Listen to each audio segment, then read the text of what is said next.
and I'm going to try to do more on the board to explain, hopefully, some extra concepts along the way. So as a quick recap of the situation last time, we were looking at, well, unrelated to this slide, we were looking at the streaming setting. The streaming setting is when you don't have all the data up front, but rather the data is presented to you essentially one by one. Right? There could be variations like maybe a bulk of data is going to be shown to you, but the simplest setting is you'll be seeing the data one tuple at a time. And the thing is, you don't have enough memory to store everything. Maybe you can, but only for archival purposes, just to save that somewhere and replay if you need to. But for processing, you don't have enough fast memory to remember it. So we needed to keep less and do some clever bookkeeping to answer queries.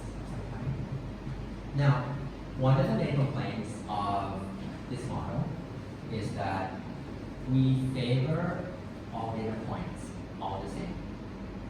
The oldest data point has the same, it counts the same as the most recent. So a different setting is for us to consider only the most recent data.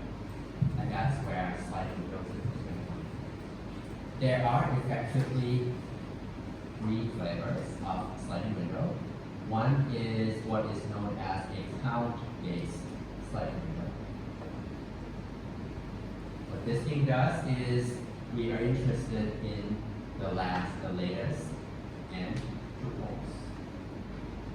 So if this is now, this is the current time, we look back and tuples, and this is what we're going to be using to answer a query. We don't care about things before that point. The count-based window can also be bad in situations where you have bursty traffic. So another pretty common slide window is a time-based window. A time-based slide window.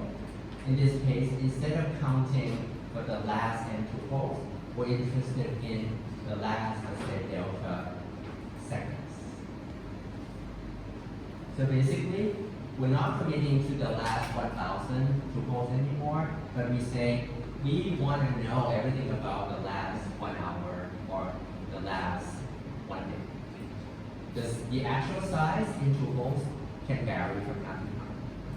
Some day you might have 20 million tuples, some other day you might have just a million. So the actual size in terms of count is going to vary in this case. A third kind is practically custom. So in this case, we usually call it a delta-based sliding window. This is practically the following. There is some monotonically increasing attribute, and you just say x now minus x at the front of the window has to be at most some delta for it to be included. Time-based is a kind of a delta-based sliding window, but an attribute of interest is time. But you could be thinking about some other attribute in the tuple as the key for finding out whether to include the current tuple or not.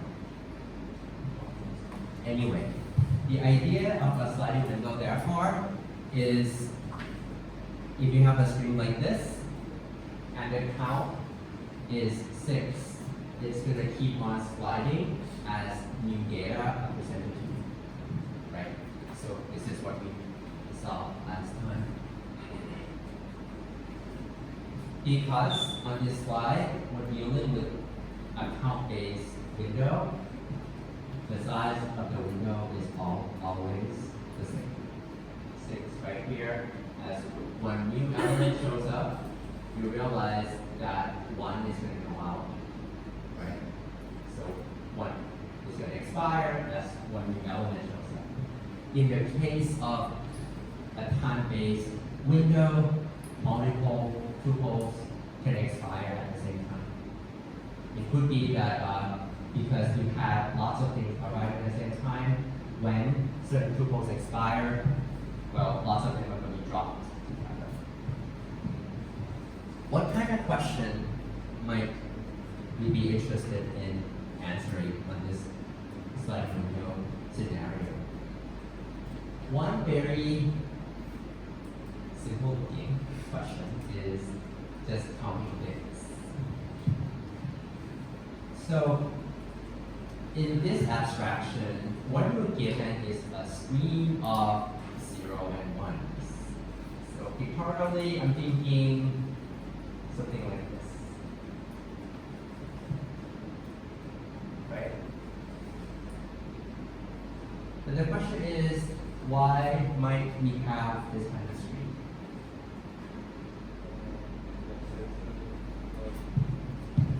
You could be monitoring a port on a router. And the question that you might be asking is the destination equals to Thailand? And the answer for the first packet that you see is no, it's not. The second packet is yes, it is meant for Thailand. So on and so forth, right? So you get a stream of zeros and ones, a binary stream. And based on the scenario, one question that we might be interested in answer is, what if the size of my window is K?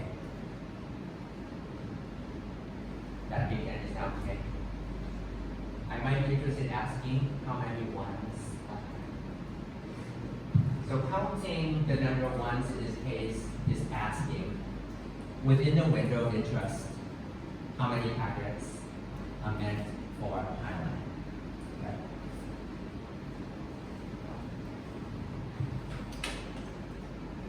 Now,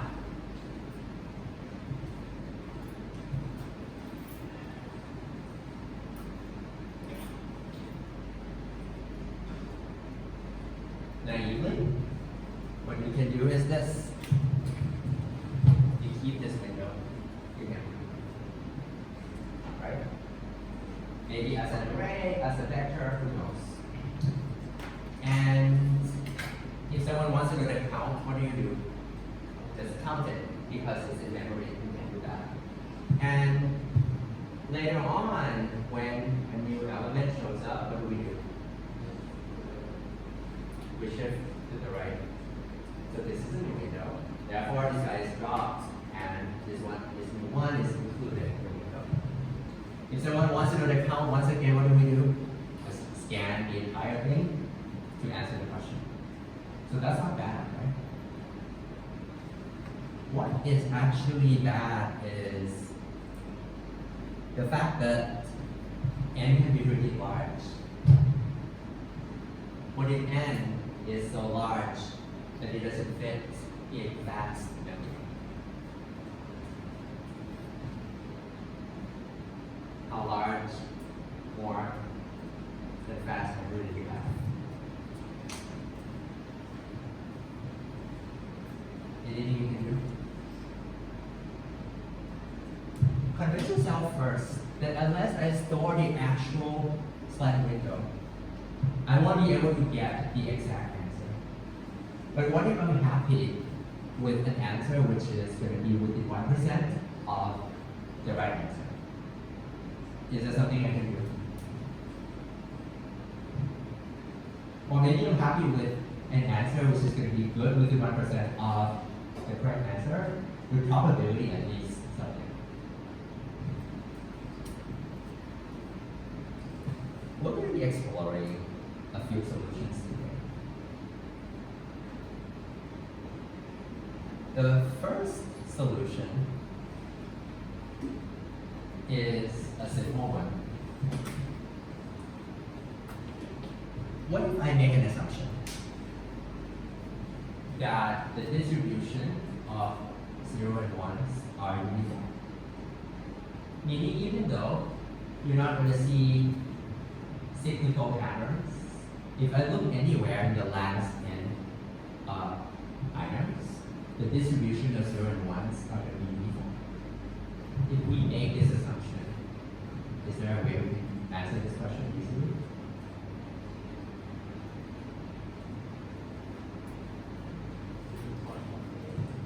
So borrowing from stats, what are we going to do? If we know that the distribution is the same everywhere. Ultimately, we want to estimate the distribution. We want to know what distribution that is, right?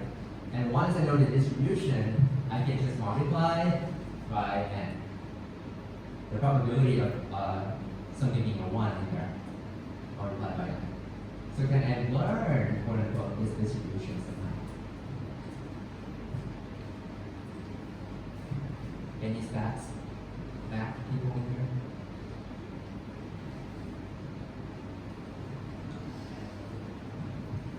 Side question. I have a coin. I don't know what bias it is, right? But I can flip it a few times. I can actually do that experiment, maybe 1 million times. And I want to know what bias it actually is. What did it do? It's actually the same question.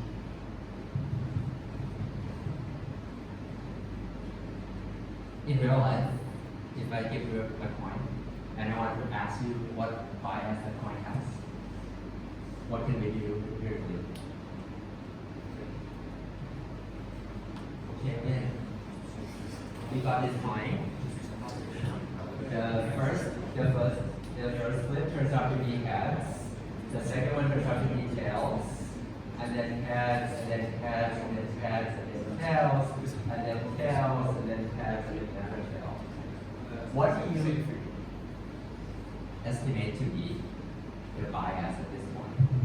In case the bias is a big term somehow, is a technical term, simply by asking what is the empirical probability that this point is going to turn out heads?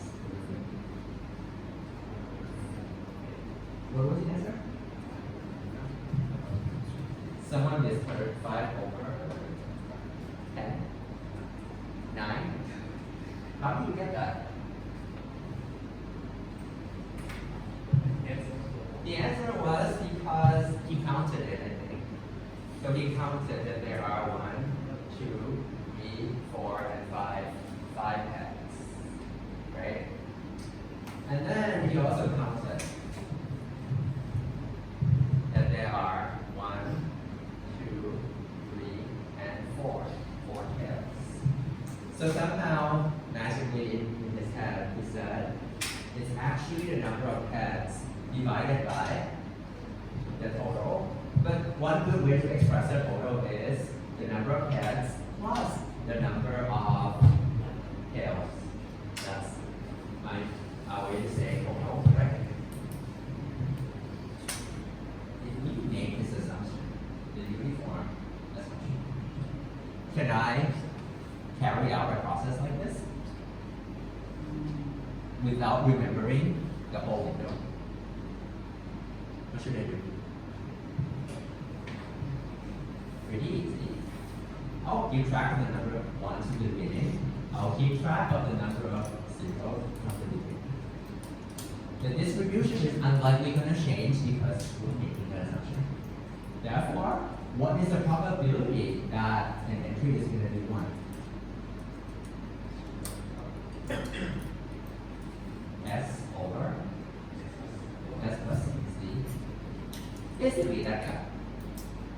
Therefore, how many 1s do we expect to see in the window? I'm talking now about the expected number of 1s in a window of count n.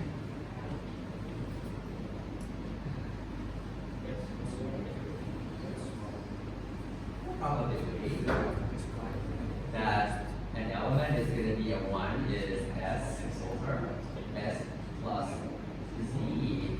But how many elements are there in the whole window? There are n of them. Therefore, how many do we expect? Where is my black marker? Did I use it? That's it.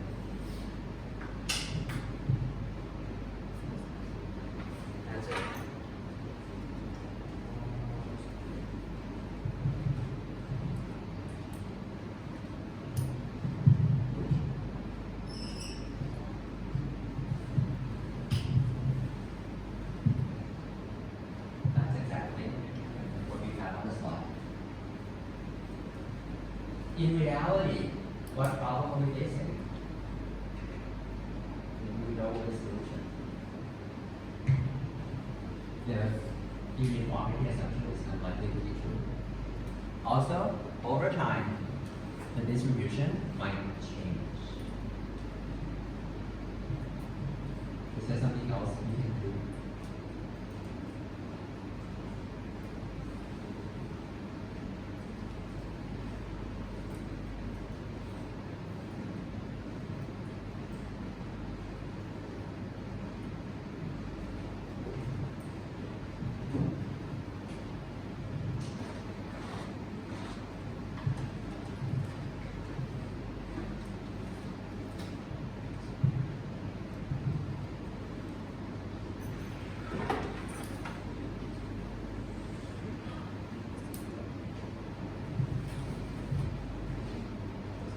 Around 2002,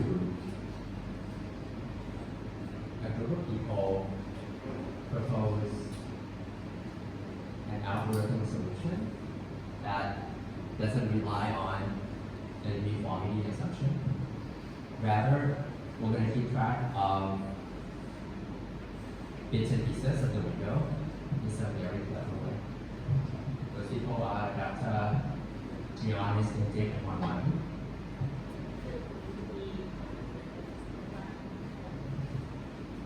It's going to, okay, if I have to explain the structure you're about to see on slide, it's going to be like taking a binary tree and then aggressively delete nodes that you don't care about.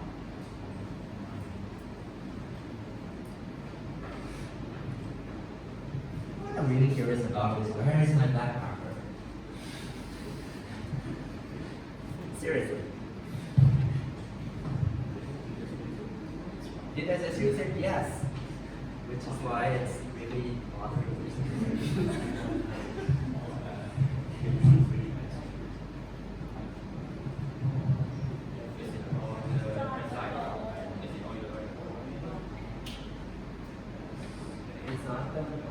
It's not the black marker. I have evidence that I think I'll be exciting.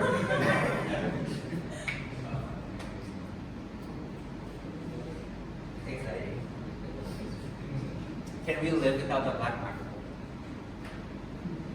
Let me push this thing around a little bit just in case it's hiding underneath the laptop. Behind the laptop? Where? Did you see it? My eyesight is not good. Is it in my pocket? No. Not big enough to hold it.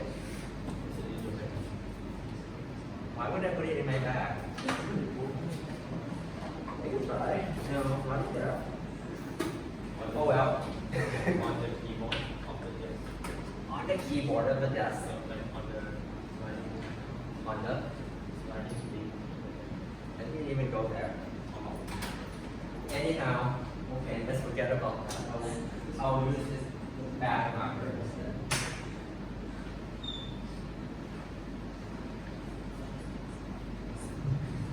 Anyway, that aside, let me digress slightly. In streaming algorithms, a lot of times we measure memory usage in the number of bits and not in bytes. And let me explain why. Because when someone talks about storing this number, around 1 million, you might be thinking, I'm just going to keep this inside int and a byte. Just to be concrete, this could be a 32 bit number. But if you're talking or representing a number that is like 5.5 billion, it won't fit in this int 32, right? We need a bigger data type, for example, int 64. So one thing that we learned quickly from this observation is that the magnitude of the number also determines how many bits will be needed to keep that number. In general, how many bits is needed to keep the number n?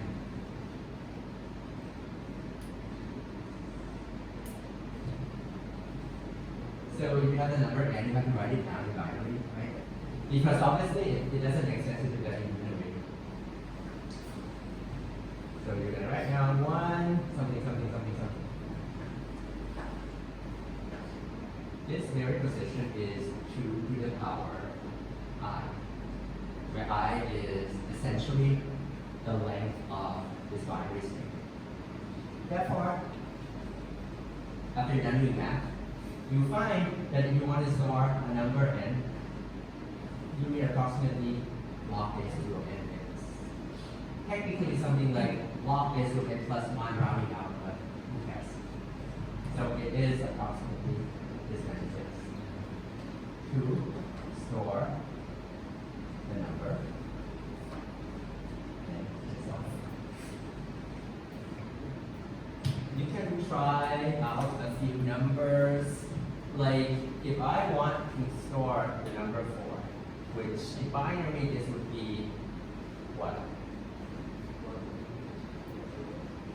It is 2. Right? Log base 2 of 4 is 2. So it's off by 1. Right? Yeah, it kind of works. That's what I meant by it's roughly that. You might have to add 1 and then round it out or something. So the claim in EGIM is that it doesn't require uniformity, and for a window size n, we're only going to need log base 0 n bits.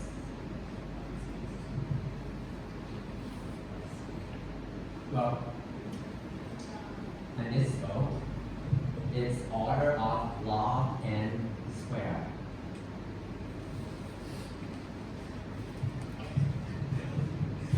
So when you see computer science paper, log squared n, this is not applying log twice to n.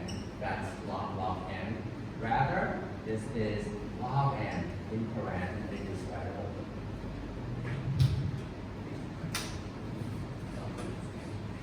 The version I'm going to be presenting in this class is going to give an approximate answer. It's never going to be off by more than 50%. But the paper actually tells you how to reduce the error to any epsilon factor. Well, at the expense of more memory. But if well, we're not going to try to do that because it's up. Feel free to check out the original paper if you can.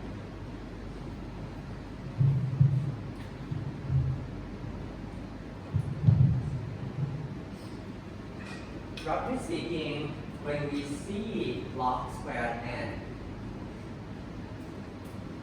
we should be thinking, well, if I want to represent a number, that number is going to be practically log n bits already. Meaning that overall, I can only afford to store how many numbers? Log n numbers. Total. So the structure behind it should be something that looks like a tree. So it has only log n depth.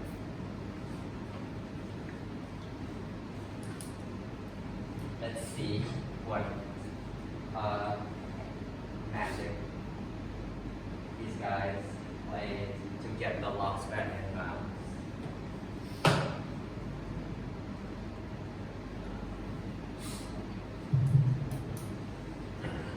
Actually, I'm going to try to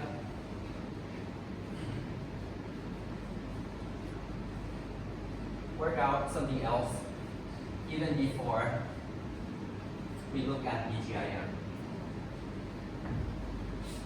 Because the way I wanted to describe it is, I want to tell you about one historical perspective, where at first, those guys attempted to work it out in this way, but it actually didn't work out. So they attempted to do something else. So to motivate what we want to do, let me talk to you about something that you might have seen from your data structure class. This is a perfectly good binary tree. It's a perfect one, in fact.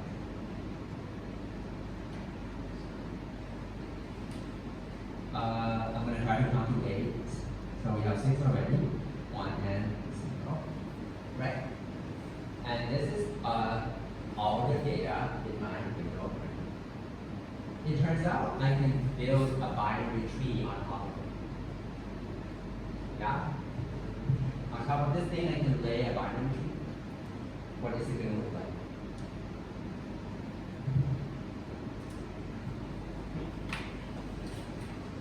It's going to look something like this.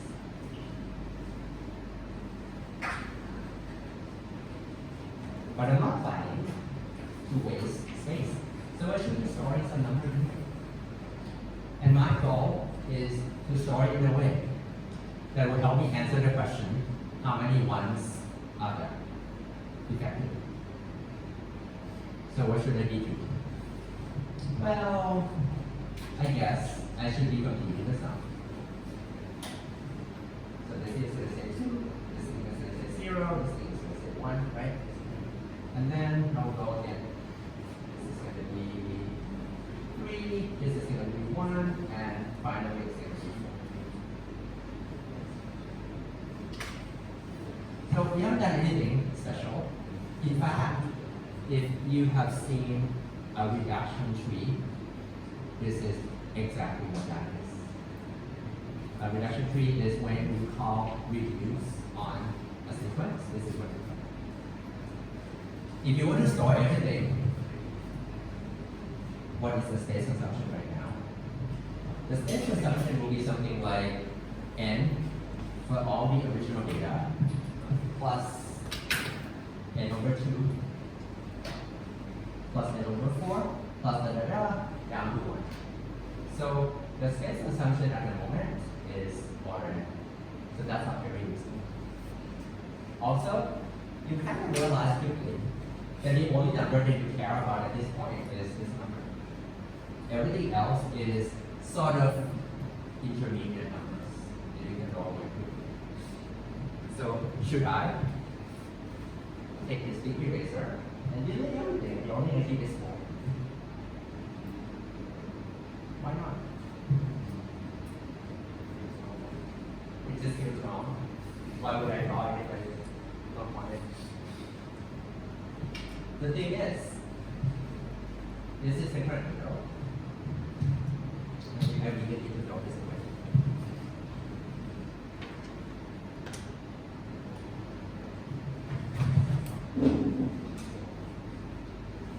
What would happen in an actual slide window setting is the screen is not static. So in a tiny bit from now, a new triple is going to show up, right? So this is a new number. What should I do?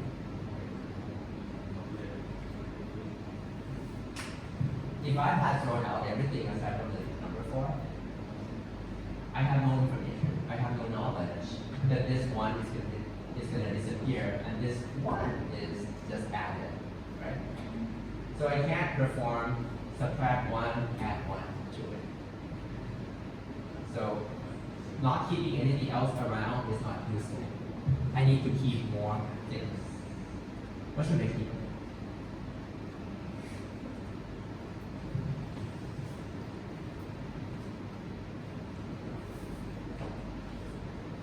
You want to keep enough so that when this guy is gone, you can always find the rest.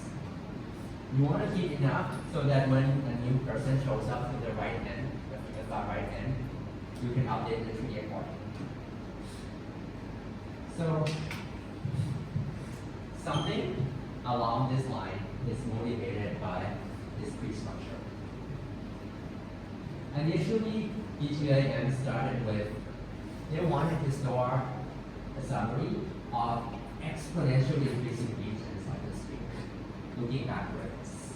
That makes no sense unless I also show you the picture. So these are nodes of size 1. And then you go up to the next level. What is this? This is 1 plus this is 0. What is this 2? It's actually 1 and 1 and 2. What is this 2? Well, it's the sum of everything here. Right? So practically it is that diagram. Except they did one thing clever. Actually several things that are clever.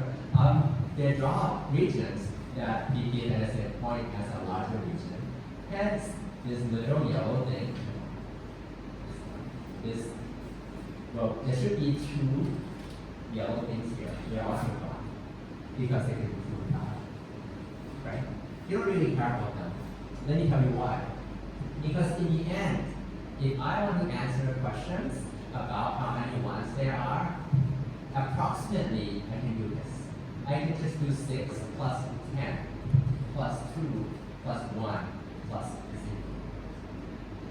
And that would give me the total count of things in the window.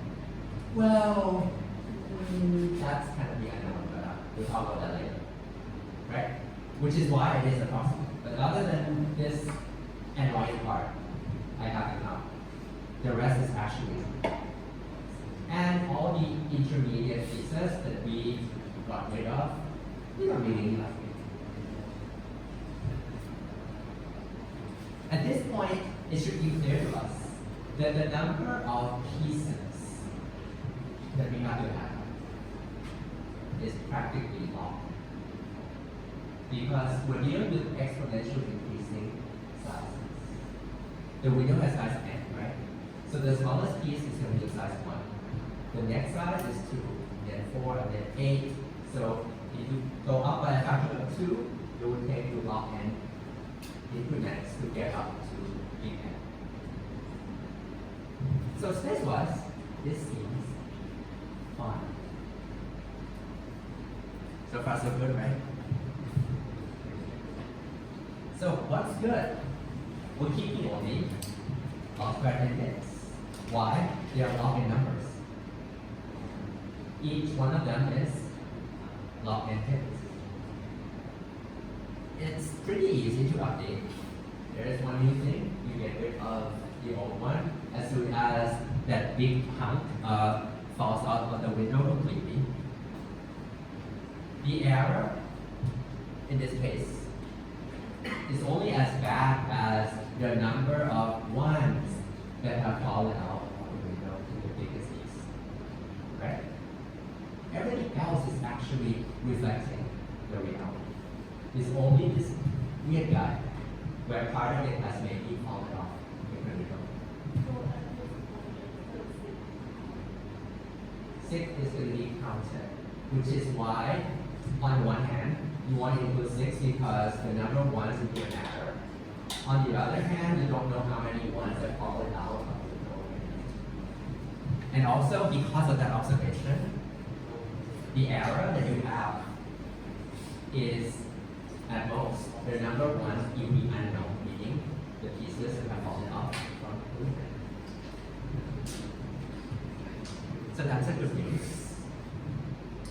The not so great news is, well, if you assume that the number of ones are kind of evenly distributed, then the probability of error is not going to be more than 50% because practically they're kind of the same. The part that has fallen off and the part that's not. But in reality, that assumption is not true. So it could be as bad as all the ones are in the expired region. In that case, the error is unbounded. That's the reason why this approach doesn't quite work. Because we don't know how many has fallen off.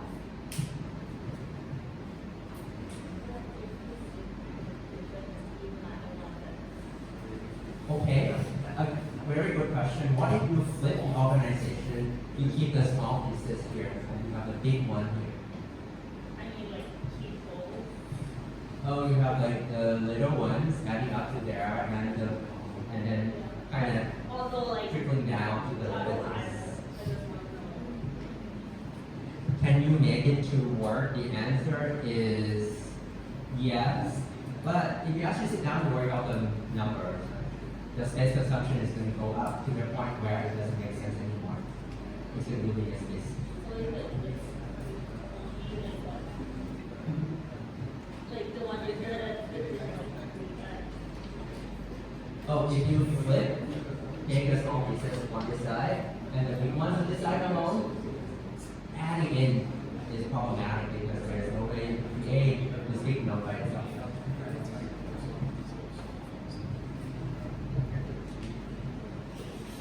So, fixing this thing is not too hard, but it requires kind of turning our heads 90 degrees, 45 degrees, something.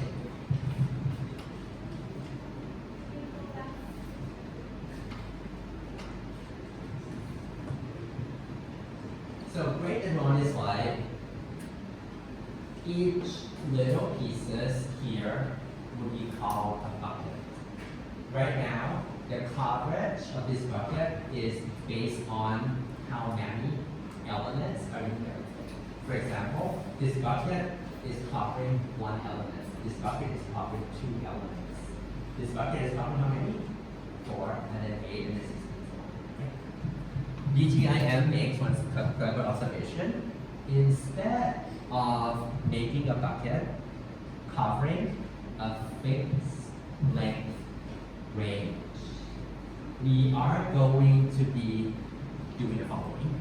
We're going to say that each bucket is going to cover based upon the number of ones.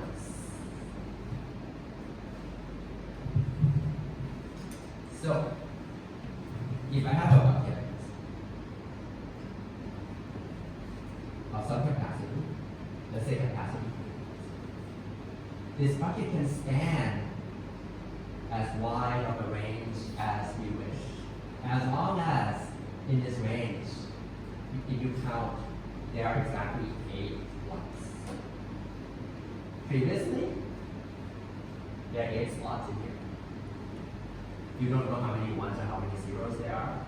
This new approach is going to be that you don't know how many elements there are going to be here, but rather there are exactly 8 ones.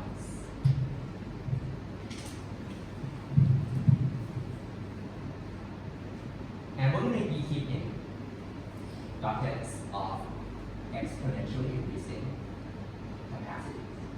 So there are going to be several buckets of capacity 1, meaning holding exactly 1 1. There are going to be several buckets containing the capacity 2, storing exactly 2 ones. A picture might help explaining this.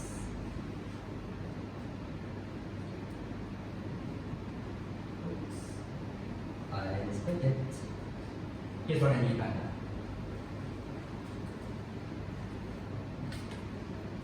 This bucket, or rather this bucket, could be spanning 4 entries, but it is storing exactly 1.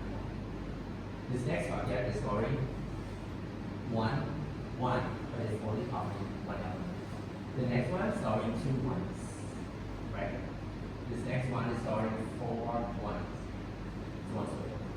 So each bucket is going to be determined by the number of ones inside it, not by the count of tuples.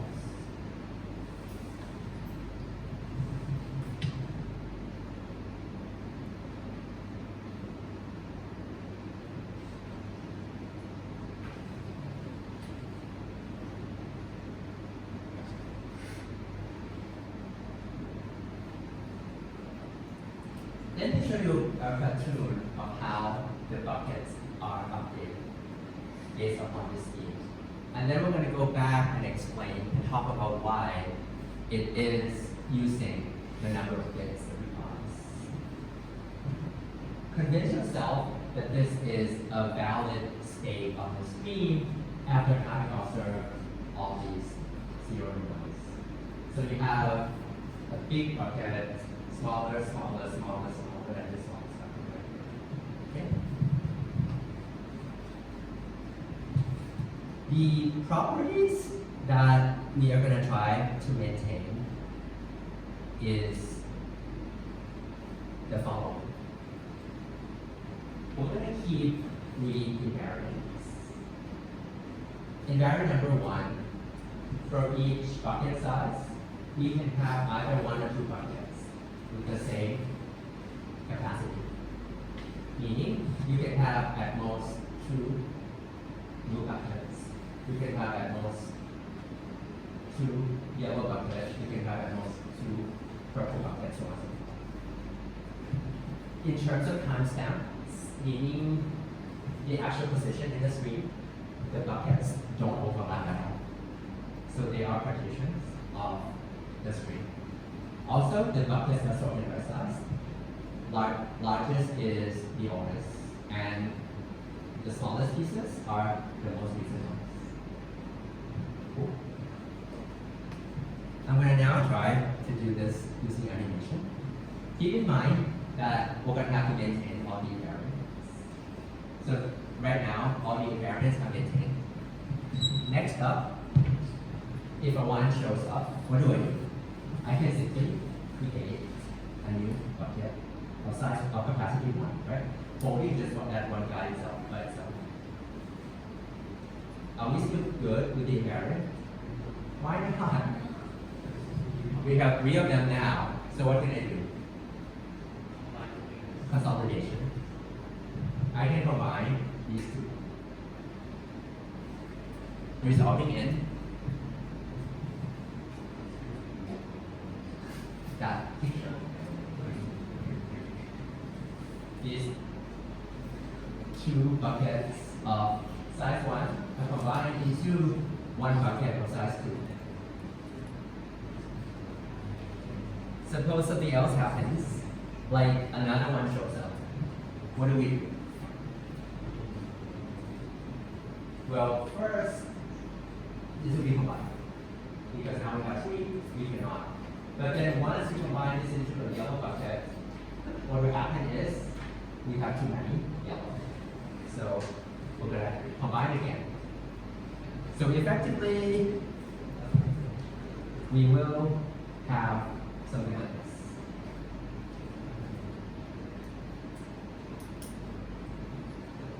Does this remind you of something?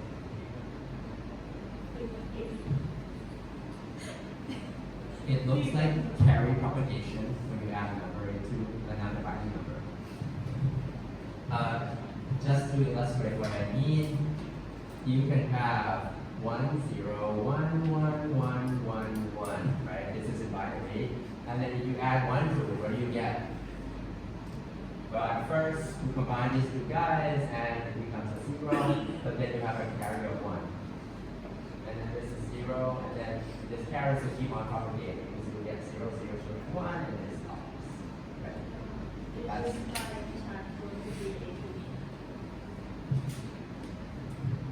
why.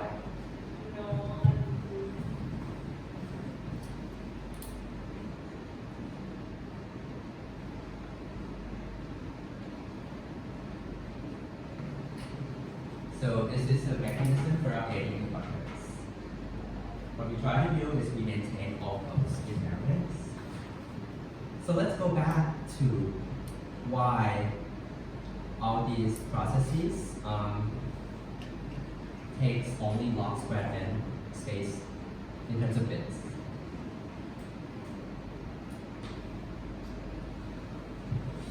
Every bucket in DGIM is going to be keeping 2 things.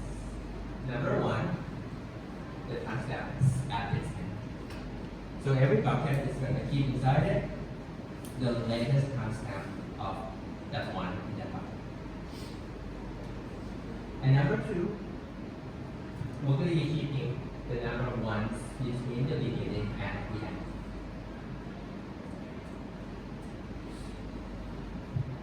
Is it clear to you why the number of 1s only means log, log, and bits.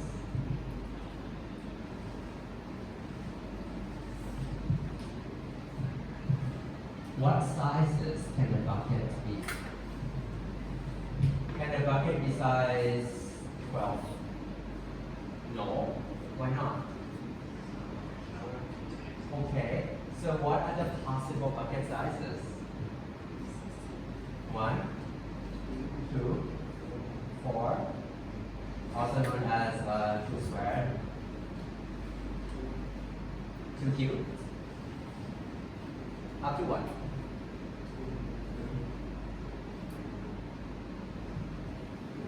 What is the largest possible bucket? 2 to the power log base 2 of n. Right? Knowing this, DGIM said we're not going to have to remember the actual number. We are going to be storing the exponent. And the exponent in here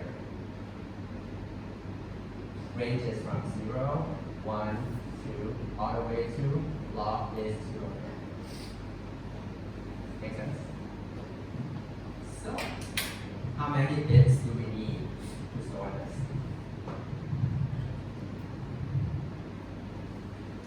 A number of n requires log n bits to store.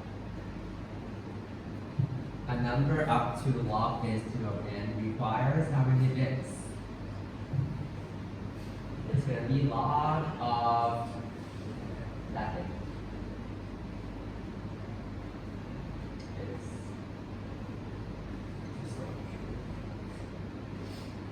Hence, you can keep the number ones using just that many bits. The timestamp part requires log n bits, however. Anyone knows why?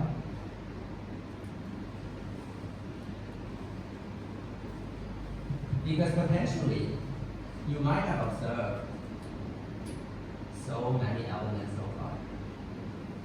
20 billion tuples observed already. So that could be a really big number. It turns out this is a common trick in computer science. That common trick is we can record the timestamp modulo n instead. Because it is a sliding window.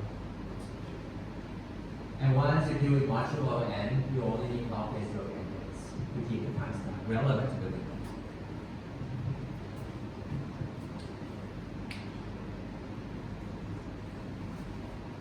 So all combined, the invariant mean will only keeping at most order log n numbers, log n buckets. For each bucket, the space required is order log n bits, right? So the calculation I have in mind right now is the number of buckets times the size of the bucket. The number of buckets, and this is given by those invariants, is what says that there can be at most log base 2 of n to be both buckets. Bucket size, we're keeping two things. We're keeping the timestamp and the size. And in terms of order, this is log n. Therefore, all combined, we're thinking about order of log square n bits.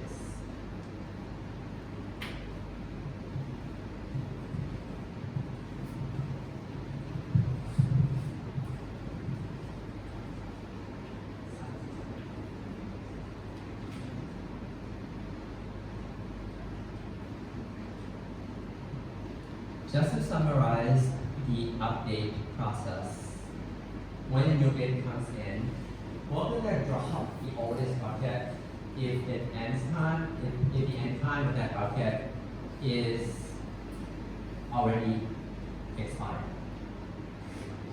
And how do we know that? Because every bucket recorded the last timestamp. Right? Every bucket stores two things, the timestamp and the count. So we know whether that whole bucket has expired or not. Now, for the new incoming bit, we have two cases. If the new bit is a 0, we do nothing otherwise. The case that makes things interesting is when the new bit is a 1. And what we're going to be doing is effectively adding and doing carry propagation, which we have illustrated. So we're going to be creating a new bucket of size 1 just for that bit. But then if there are more than 2 buckets of size 1, we're going to combine them. And that is going to result in a new bucket of size 2. But maybe there are now too many buckets of size 2. We're going to combine them again, and that will result in a new bucket of size 4. And carry propagation is going to go on until it stops.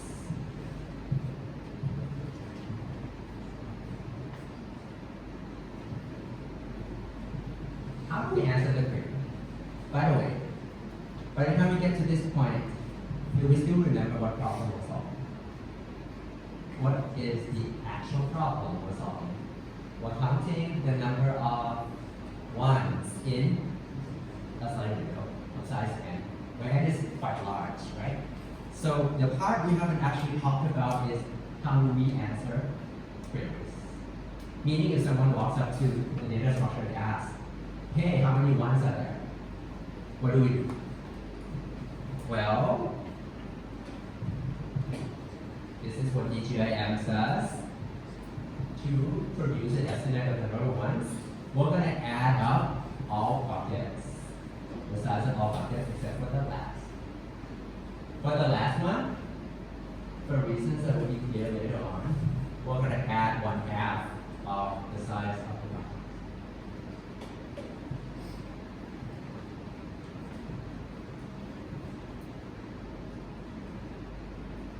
As an illustration, the situation right now is these are all the buckets. With some of these have fallen out, right? If someone comes in right now asking for how many ones we have, this algorithm is going to say what? It's going to do what?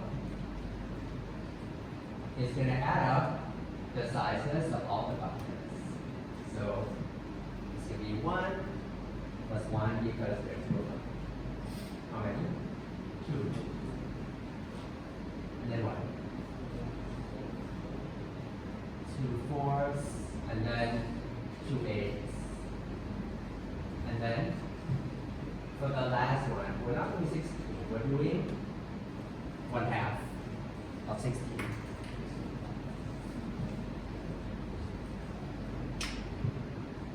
So that's the only exception.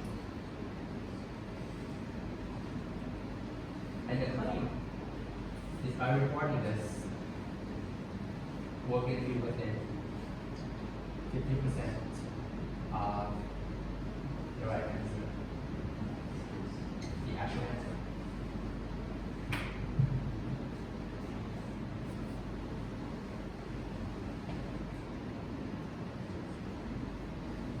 Let's take a break for 10 minutes.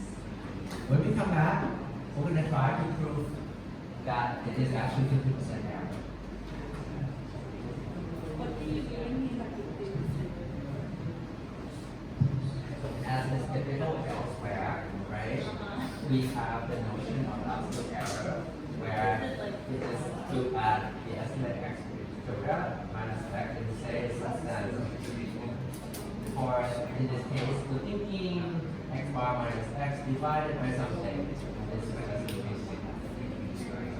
This is a relative error.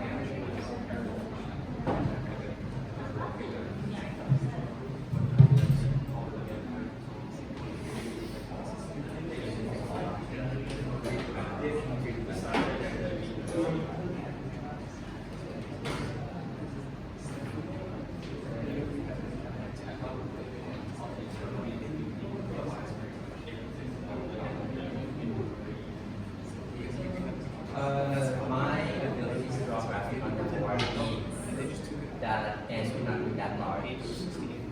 But the setup for the system n is when n is super large.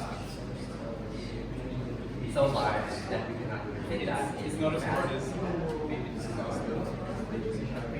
And this would mean many things. Fast memory for some people mean the RAM. Fast memory for some people mean it doesn't finish up the cache.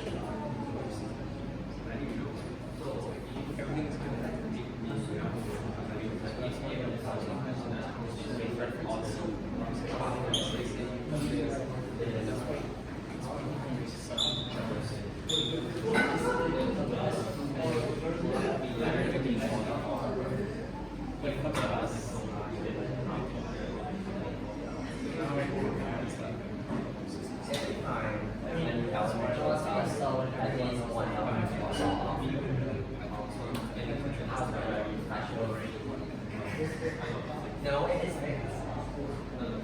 The nature of the slide window is that what they show what they require is right?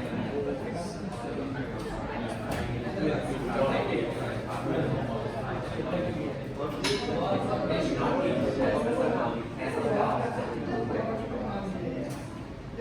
so the reality, well, what we should do is we want to exact only the ones in here should be counted. But because we're not storing them, because we cannot afford to store anything, this allows and they are requiring the ones in here, which is why they is that.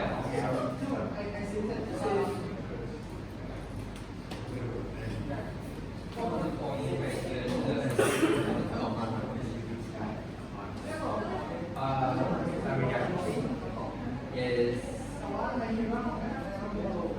a good starting point for what is known as the second tree. Yeah. Basically, a reduction tree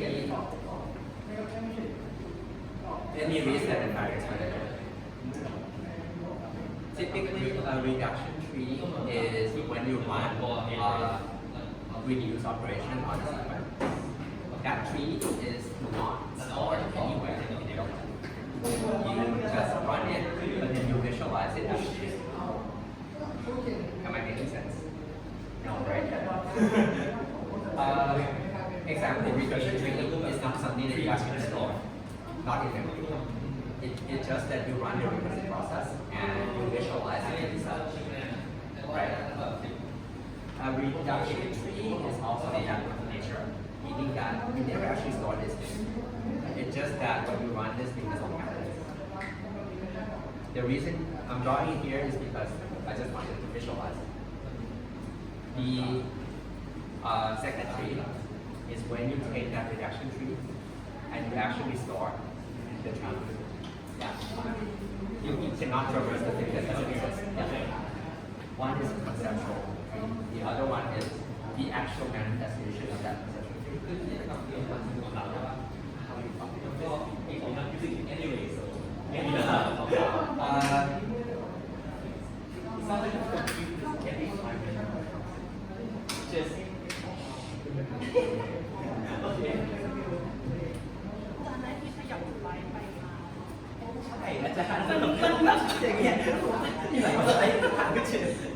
I have rearranged the slides. Update one as well. So like even if I was going through this thing again and I was like, this makes sense.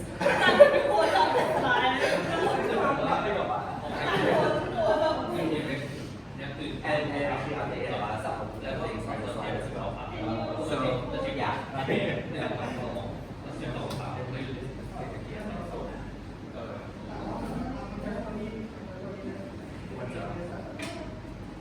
Somehow, I don't know where I found it.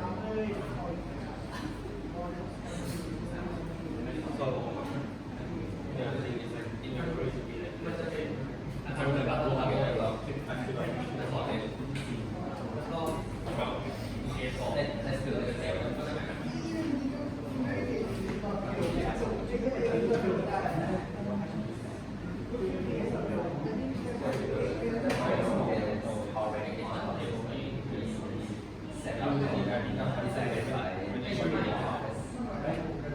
So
And that makes sense, right?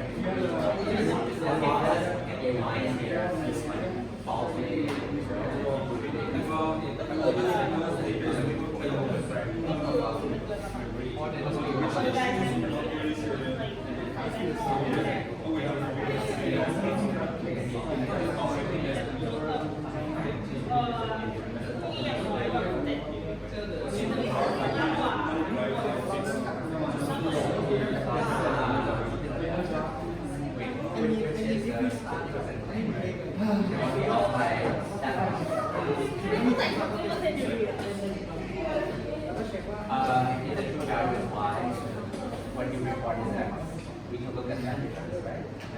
And we can ask, okay, how does it compare to relative to and this is what you want to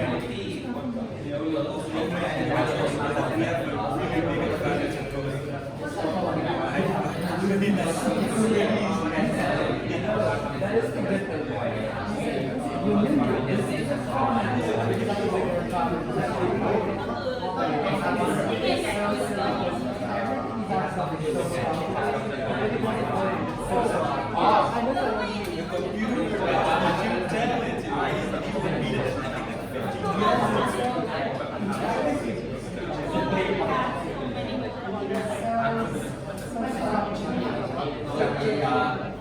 Go on.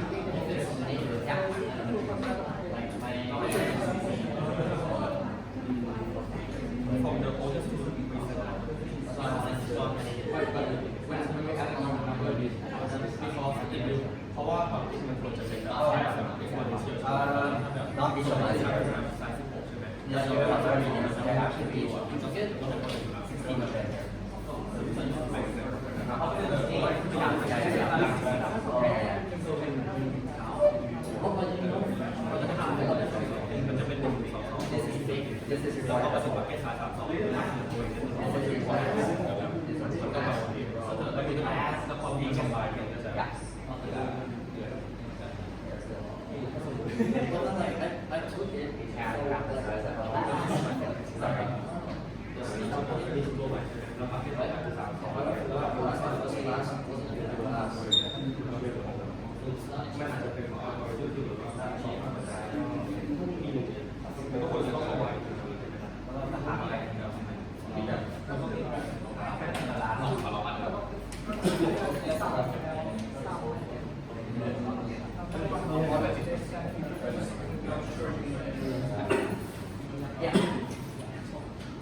我 Get to the question.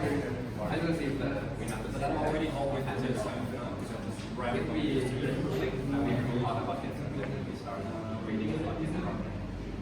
It's easy, but to make it efficient, I'm not sure how to. No, what is that? What is it? I would start. Well, if you're gonna start fresh, right? We're gonna start from the first one. It becomes a process. So we just have to count and then Yes.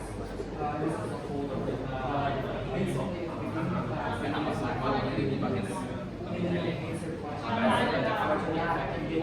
I have a slide for that later, but it will be more fun.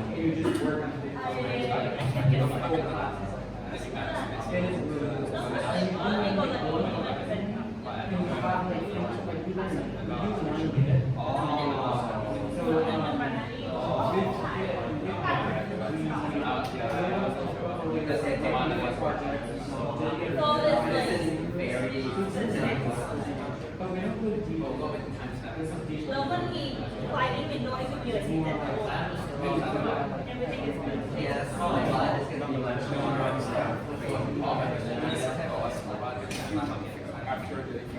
Usually generality comes with more time. Their system and their way of doing it, so I'm not sure if they want to. So how many bits is this? Am I getting?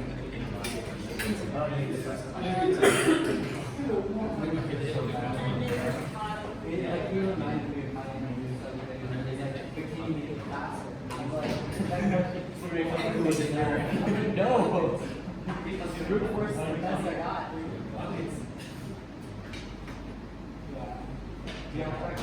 I'm gonna try to solve I have one guy who's code is the best and he's like doing it all the time. And I get like it's important, but I've never actually sat down.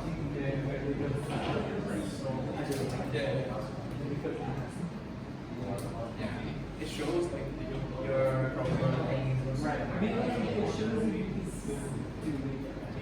Oh really? Okay, let me clear up a few things before we move on. So, you probably have seen this already in your machine learning class or something related. But if you want to measure error, there are effectively two routes that you can proceed.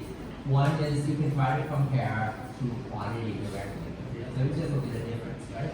And just to be safe, we'll look at them in absolute terms because we don't know which one is bigger. And then you say their difference is bounded by something. So this is bounded by some promised absolute error. You could take this to be your estimate. This is actually the truth count, whatever. So this is one way of measuring error.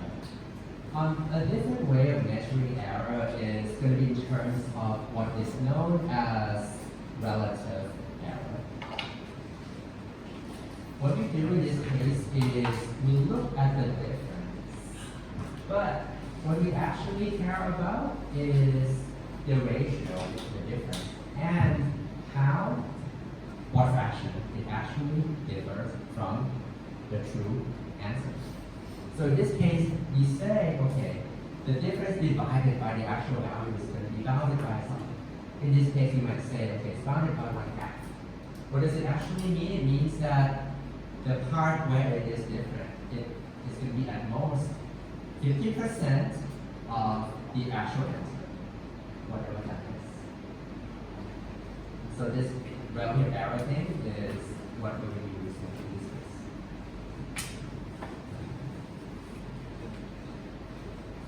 Anyway, so this is more like a proof sketch. So I'm not going to try to flesh out all the details. Suppose the last bucket has size 2 r. Okay, what is the worst thing that can happen to you if the last bucket has size 2 r? I claim. Oh, by the way, if the last bucket has 2 r, it is going to be contributing half of that to the count, right? Everything else we don't really care about. So really, the worst case situation is when we contribute to the r minus 1 to the sum, but none of that has still been work. Which means we make an error of at most 2 to the r minus 1. Is that half to you? If you really want to work out the math, you can say, okay, let's construct a lower bound. So really, you can be summing up all these things. So it's 1 plus 2 plus 4, da. So if some stuff is equal to the r minus 1, what you're reporting is missing by just that much. So, roughly speaking, 2%. But again, check out the paper if you actually want to do that.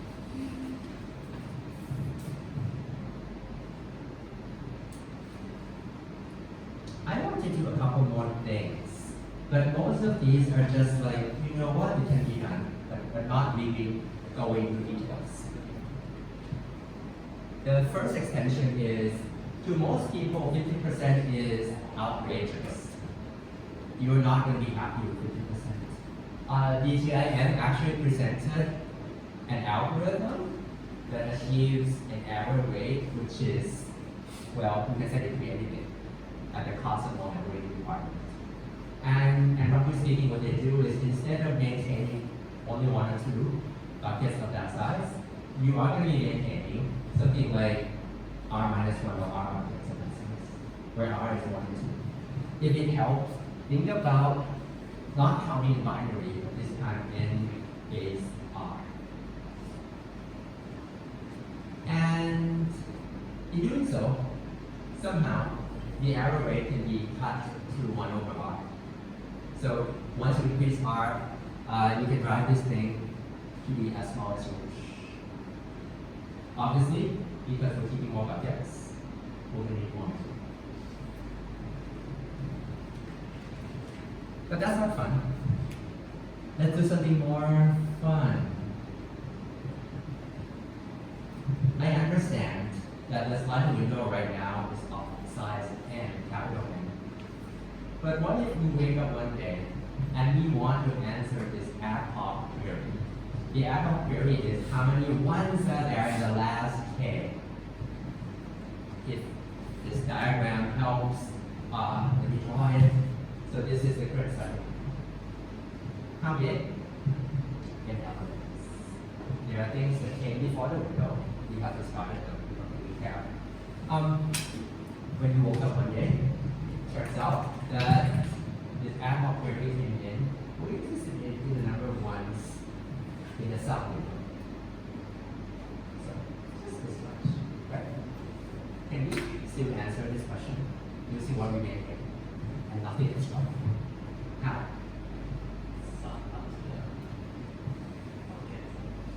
Easy.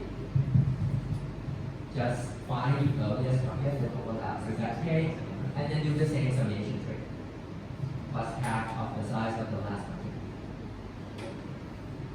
Good. And the same error analysis applies, right? Because in a way, you just pretend that we didn't have any of these, the thing that went past k. So that extension is nice.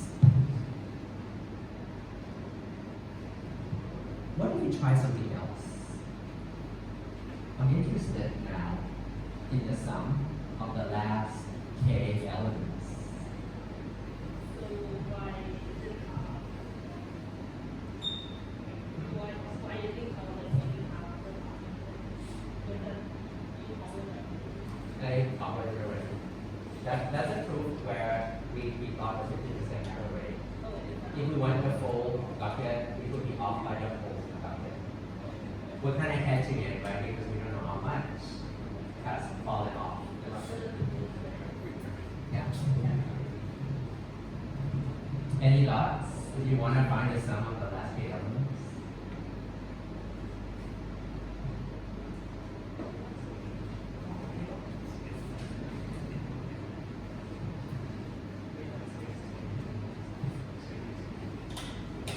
I want to use this opportunity to talk to you about 2 tricks. Trick number 1. When you have a stream of numbers,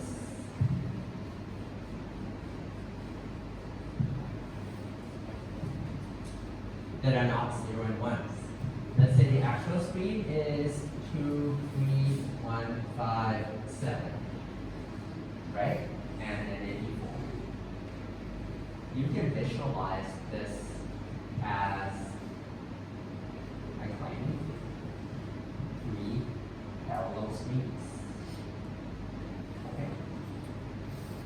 Can you guess what they are? 2 is 0, 1, 0. 3 is what? 0, 1, 1. What is 1? 0, 0, 1. What is 5? 1, 0, 1. 7 is 1, 1, 1. And this guy is 1, 0, 0. Because each of these numbers can be represented using regions. I claim this will give rise to 3 parallel but independent streams. The first stream is going to track this digit. So my first stream looks like this: 0, 1, 1, 1, 1, 0. The second stream, I guess you can guess now, is going to track this digit. Therefore, my second stream is going to look like 1, 1, 0, 0, 1. My third stream, obviously, is going to be tracking this very digit. Therefore, I'm going to get 0, 0, 0, 1, 1, 1. Why am I telling you this?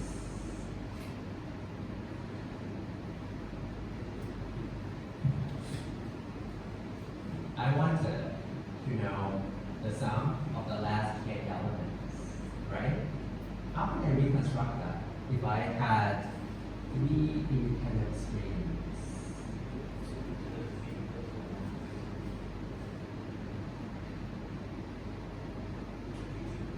If I could count this string exactly, I will realize that there are 4 ones, right? If I had summed them up perfectly, each of this one is going to be contributing 1. For the red string, if I had summed them up perfectly, I would realize there are 3 of them, and each one of them carries to the first power. For this guy, I'll realize that 3 of them, and each one of them carries to the second power. Therefore, if I add them up, I get the exact sum.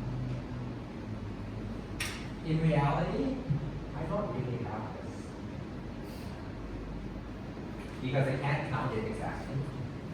I have spent the past 1 hour and 20 minutes discussing a good way to approximately count the number of ones.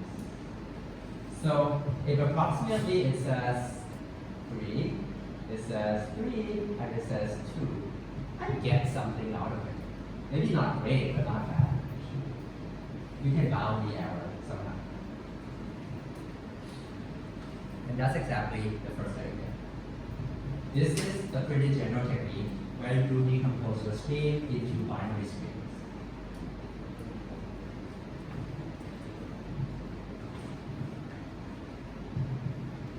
But what if you want an even better estimate and you kind of hate your life?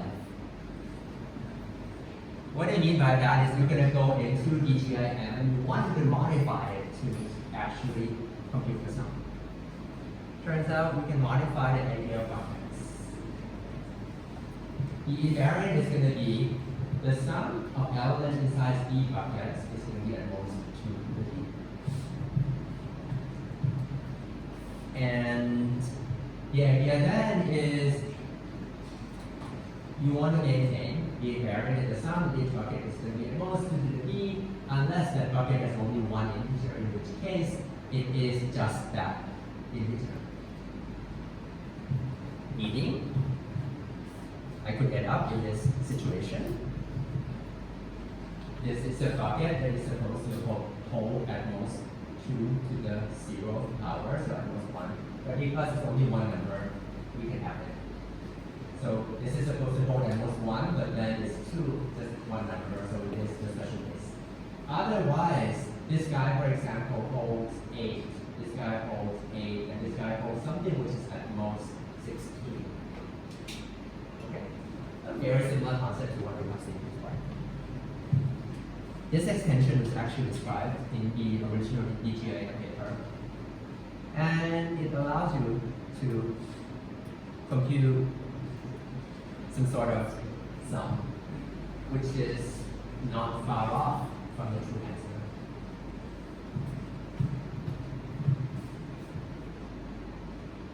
So, across the 2 lectures this week, we have started looking at streaming algorithms.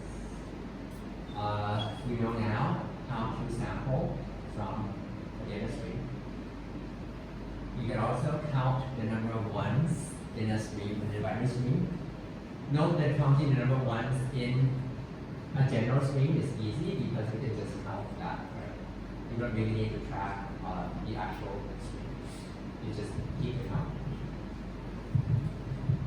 Next week, we will continue with data streams. So more algorithms related to data streams. One question that shows up quite a lot in data processing is, so how many unique items have we seen so far? Naively, you're going to keep a set of some kind to track all unique elements. But if there are so many unique elements, that could be more than the amount of everyday you have. So we're going to try to do it approximately. That's next week. I will also take questions regarding assignment 2.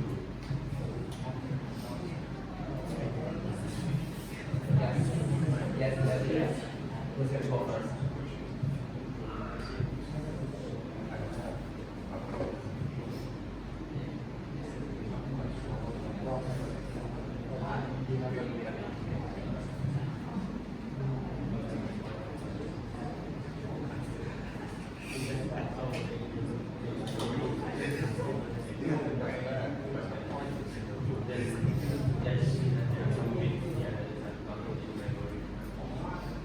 If you take the literal meaning, yes, but in reality it's the following. We know that we cannot store everything like a whole sliding window in memory. So we decided not to do that at all. What we're keeping in memory is something else completely different. So it's not that memory is in memory, and the rest is not. We decided to store something else and hide it.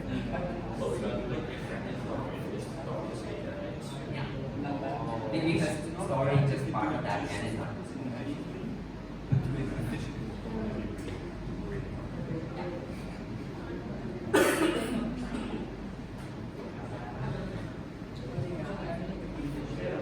So is there any sort of general questions that you guys want to address together?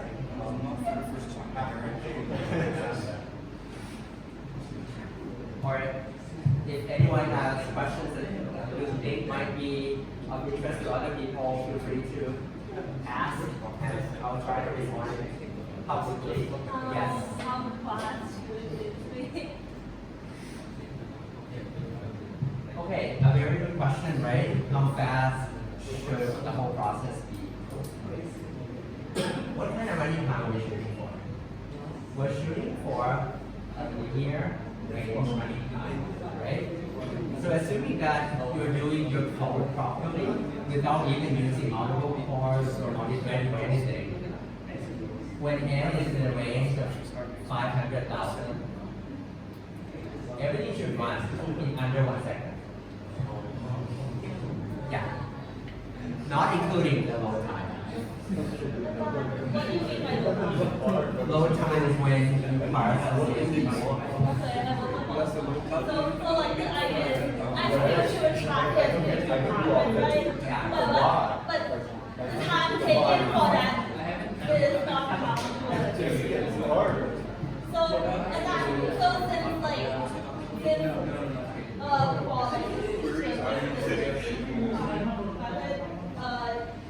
in the middle that is like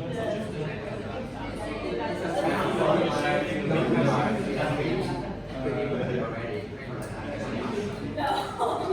And then but so like for like the middle part like quality has how much Because everything here is processing. as in like moving the white space and the stuff before moving it. Most of those But it also doesn't count towards the time, right? Because it's partially. the pre-processing part just needs to slow. Yes. Summing up with buckets. We have to know that in depth. We have to just know that that's a method. For this part, you probably are not going to be implementing it. But when A3 comes out, you will be asked to analyze some of these.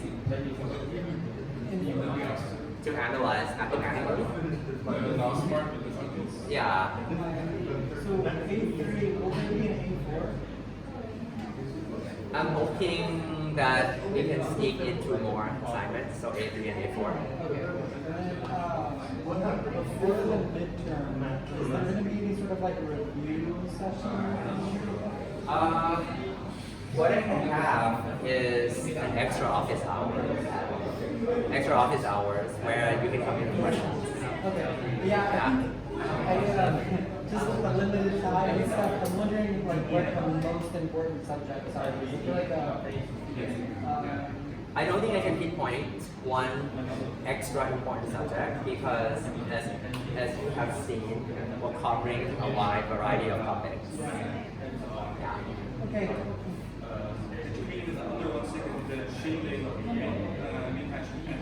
Once you have pre-processed the data, the rest should be under 1 second. The pre-processing part shouldn't be that slow, but again, we're not going to count that. And for the shaping you asked to do it in a class, then one way was to make it other methods like appended to the class or create separate classes for There's supposed to be separate modules or classes for the 3D stages. shaping for Yeah. and then one separate for pre-processing as well. Sure. Class is like pre-processing and shaping is like combined. So I usually have to combine in one class. What you can try to do is you can separate them, and then when you pass to the other thing is sort of some generator or iterator. So that we have a separation of the two functions.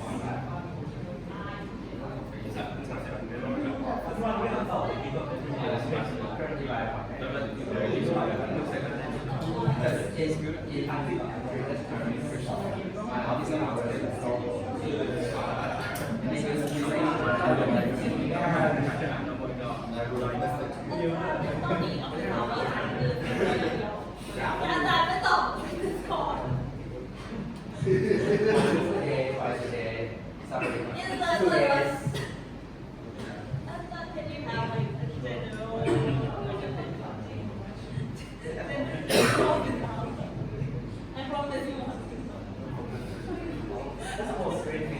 I can try.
Unless you do something special,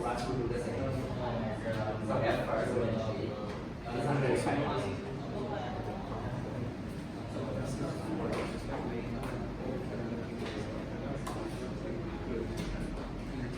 You record it on some what's the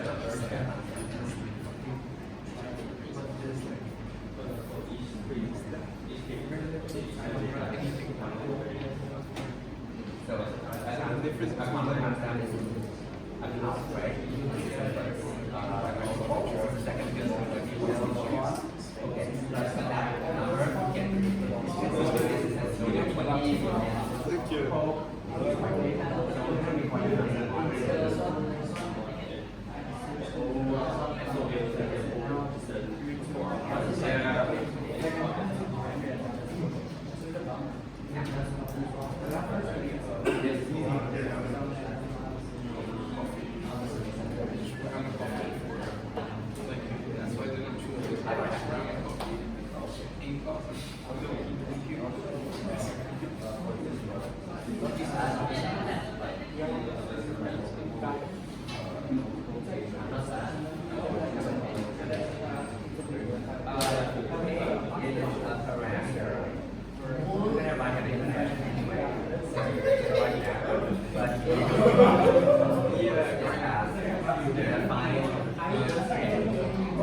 okay, that's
that number.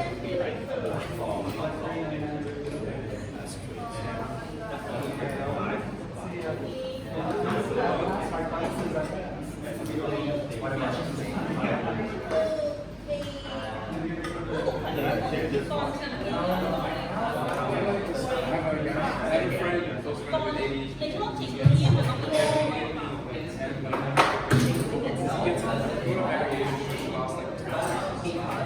you.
ส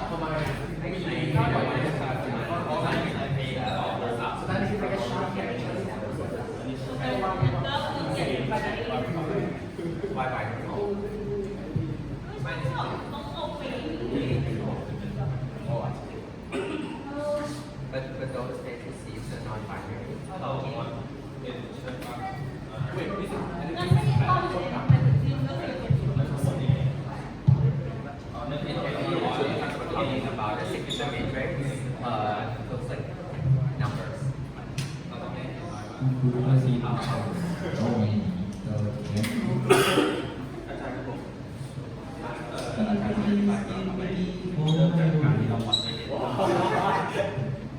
พวกผมพยายามเข้าใจ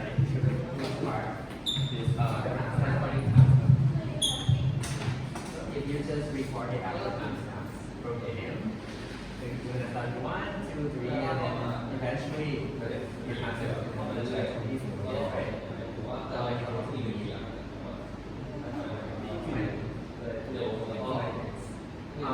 But what you actually care about is to be able to distinguish between positions and things like personality. Right? So how big is the slice of the code?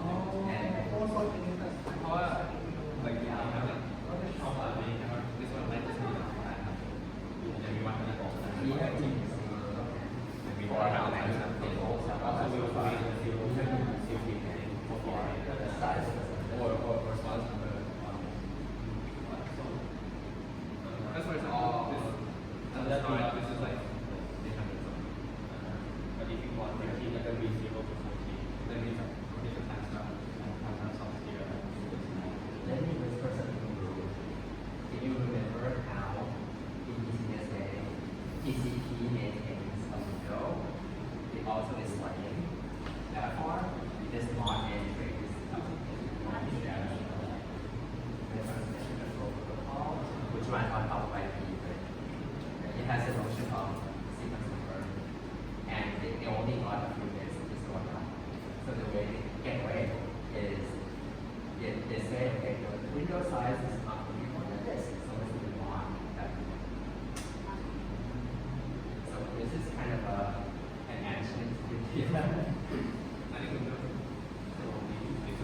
But it is good, I know, because I want to do so we want to like we So it's so super like so the มันเอาเลย ไม่เป็นอย่างนั้นมันจะความนี้แต่ที่แต่ว่าใน ECSL มีเยอะมากเลยนะครับ อ๋อ อ๋อมี อาจารย์พูดชื่อเขาเลย ถ้าเกิดเราดูเด็กแบบ เราแต่เดี๋ยวนี้โนอาจารย์ มีไม่ได้ใช้ไม่แต่เรา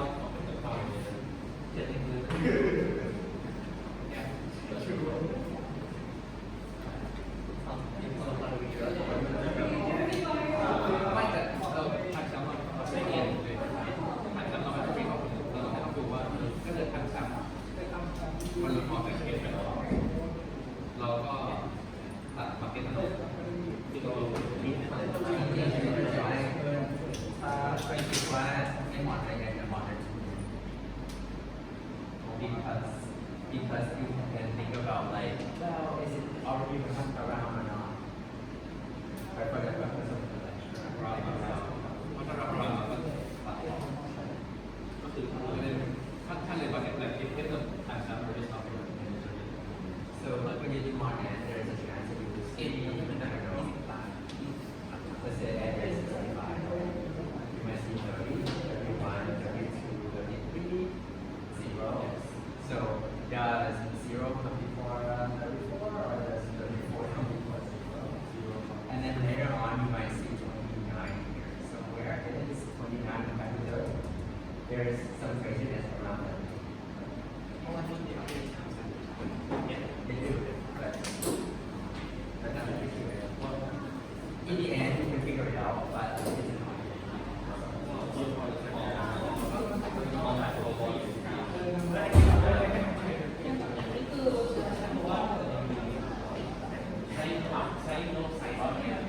โน้ตจะมีวอลทำเซลล์ไลท์เนี่ยเวทเทอร์วอลได้